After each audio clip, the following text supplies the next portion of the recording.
Another Funnyplaying IPS kit. That could pretty much be the entire video, because this is really just another boring IPS kit from Funnyplaying that still uses their proprietary shell that I've repeatedly said was the biggest problem with their last kit. Of course, there were plenty of other issues with their last kit beyond the shell, but I'm still scratching my head at the changes that they made and didn't make for this new one. So today we're going to talk about their new kit, compare it to the old one, and figure out if you should actually upgrade to this new one.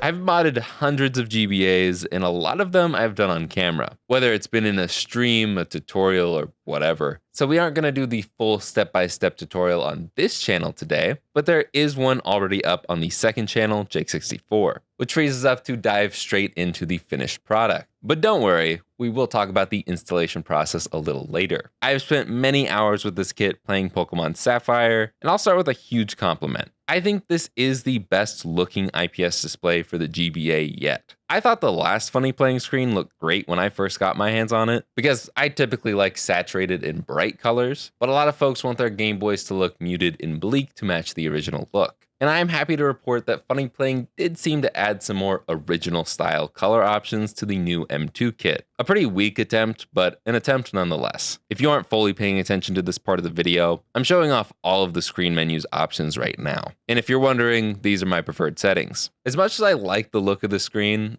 I don't think it's worth upgrading to. It still draws the same amount of power as the last one, and it still uses this godforsaken shell design. If you don't know why this shell is so terrible, let me do this rant one last time. Every other Game Boy Advance shell, whether the screen is separate from the glass or laminated to it, has a nice chunk of plastic to stick the screen lens to. Funnyplaying, in their infinite wisdom, decided to remove all of the plastic from the screen lens area of the shell, compromising its structural integrity. They made this choice so you have to buy a shell from them instead of buying the $10 worth of plastic from someone else so they can make a few extra bucks off of you. I mean, so it's easier for you to swap screens later down the line since you don't have to deal with any double-sided tape. And as much as I joke, that is a good thing. It's points for repairability. But having a shell with more weak points immediately cancels out all those brownie points, because this goes beyond it potentially breaking easier when dropped. My shell broke when I was screwing the motherboard down because my screen wasn't perfectly level, and it is very easy to accidentally knock the screen out of place, especially when this bracket does you no favors, since it doesn't actually lock the screen into place until after you screw it all together. Forgetting about the dropping side of the equation for a second, because let's be real,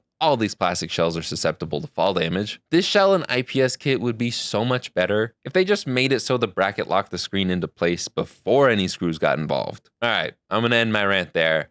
Let's be positive for a second. The installation process is actually easier than the previous IPS kit. One of the problems I had with the last kit was plugging the screen's ribbon cable into the mod kit's adapter board. It's now a much cleaner connection that doesn't get in the way of the bracket, and it's also already mostly connected and taped down for you, which is nice. But back to complaining, let's talk about the touchpad. Last time, it was horrific. It would just go off on its own. I found that cutting the pad in half would help with that, but it wouldn't always completely stop it. Even when I removed the touchpad entirely, the issue would still pop up from time to time. I'm not exactly sure what's causing it to do this other than in bright white scenes in-game. And I didn't say all of that in the past tense because it's still happening with this kit. It has happened almost every time I open the Pokénav in Pokemon Sapphire. It will just cycle brightness until I leave that screen. It drives me crazy that Funnyplaying still hasn't fully fixed this. This has never been an issue that I've ever run into with any other kits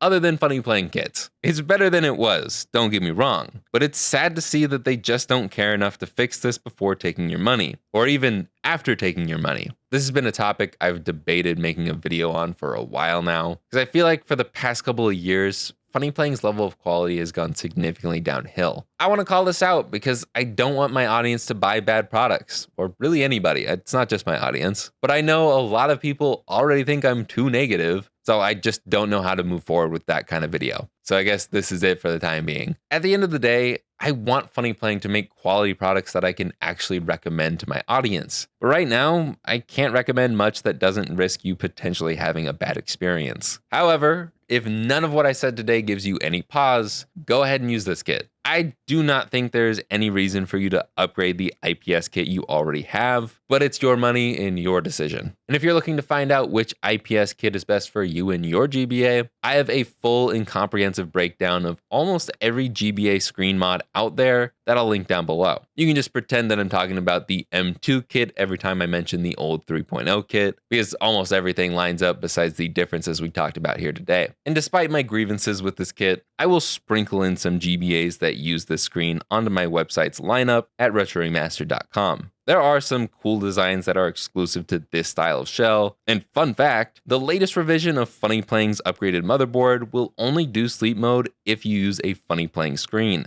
Ain't that swell? But in reality, most of my complaints have to do with the installation process, so I feel like it's okay to sell some GBAs with this kit installed, some of which are available now on my website, retroremastered.com. But enough about me. What do you guys think about this new kit? Do you think Funnyplaying is getting lazy too? Let me know in those comments down below. I probably won't review the SP version of the M2 kit, but if that's something you really want to see from me, I might just do it. But that's about it from me. So like, subscribe, and I will see you guys in the next one.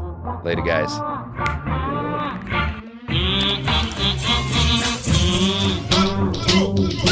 What do you think of the new outro? Spent a lot of time on it, so I hope you like it. The next part is pretty much the same though.